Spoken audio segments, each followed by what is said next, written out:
It will be 7 years this October since Justin Phillips lost her son Aaron to a heroin overdose. And it's hard to imagine that it's actually been that long. Sometimes it feels like it was just yesterday. Not long after the loss of Aaron, Justin was invited by her friends to a meeting being held by IMPD.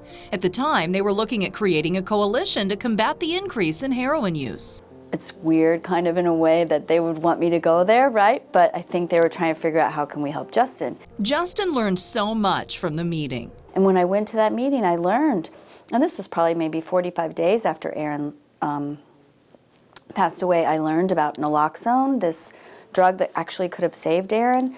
And I learned these things that I didn't know.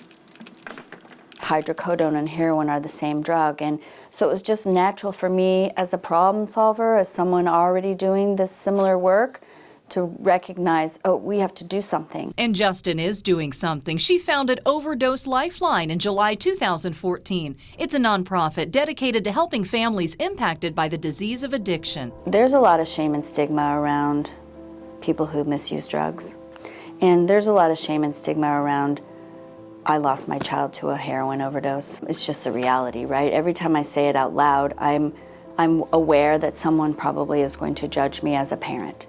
But I have to speak out in order to help other people not feel alone. Justin is working daily to eradicate the stigma around drug misuse through prevention, education, and support. Her work led to Aaron's Law being passed in 2015. When Aaron passed away, it required a prescription. And that prescription was only going to be for you. So that meant that myself, as someone who potentially might be recognizing that I'm having a problem misusing opioids, would have to go to my doctor and openly admit that, which is not a realistic situation.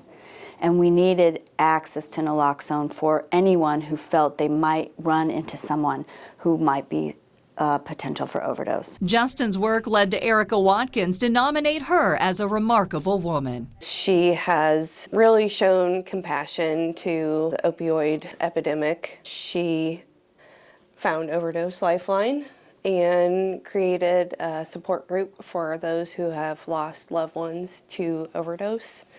That's where I met her, and she inspires me. Justin says she's humbled by the nomination, and she's hoping her story will help others. It's humbling to me, and it's so touching in listening to Erica,